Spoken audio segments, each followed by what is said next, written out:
We like to laugh at the intensity of childhood feelings from the superior heights of adult reason, as though to assure ourselves we have little to do with the child we once were. I can see my ecstasy just after parting the gap in the wrapping paper on my 6th birthday and discovering the $6 million man figurine I'd so fervently prayed for. I can catch an echo of the high pitch of my delighted squeal, a glimpse of my triumphantly outstretched arms, but I can't honestly say much about how any of this felt. I am a little closer to the terrible mortification, age 8, of watching a ball pass through the gap between my feet and into the goal I was supposed to be keeping, and even more so to the crushing boredom and resentment, age 9, of placing decimal points in endless columns of sums as the sun shone tauntingly into my bedroom.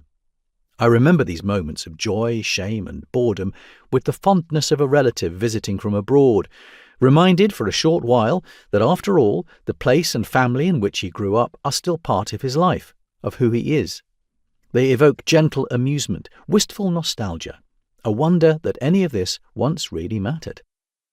But when I close my eyes and recall moments of childhood rage, the effect is much closer to a possession, a takeover of the senses, an invasion of the skin and breath, a violent scrambling of my inner vision.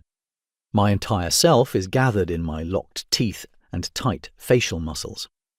The distance between then and now collapses, as though time has been swallowed up in a black hole, as though perception, reflection, and judgment have been crushed in a compactor of fury.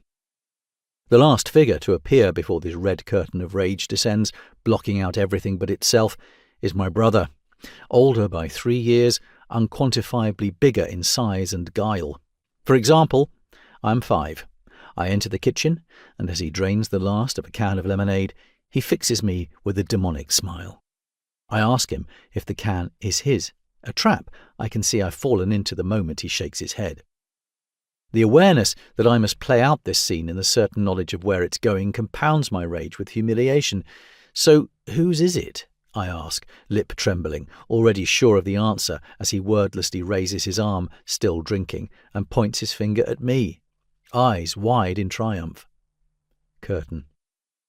Through the mist of my shouts and tears and flailing punches, his laughter and mocking apologies stoke my rage to a level that overwhelms my small body and mind.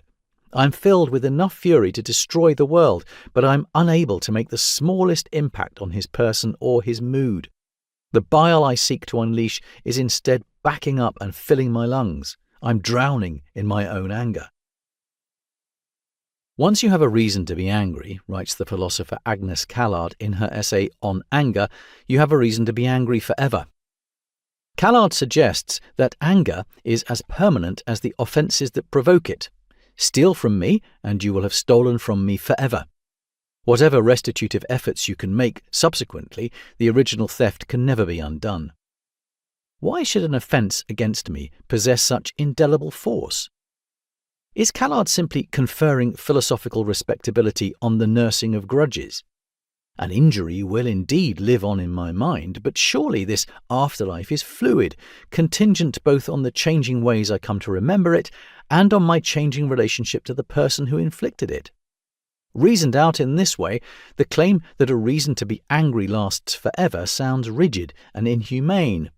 In my current relationship with my brother, the story of the stolen lemonade is pure banter, one item on a long list of overblown accusations and resentments passed back and forth with comic zeal. So why do I feel so unsettled by Callard's formulation? What makes it feel so painfully true? Once you have a reason to be angry, you have a reason to be angry forever.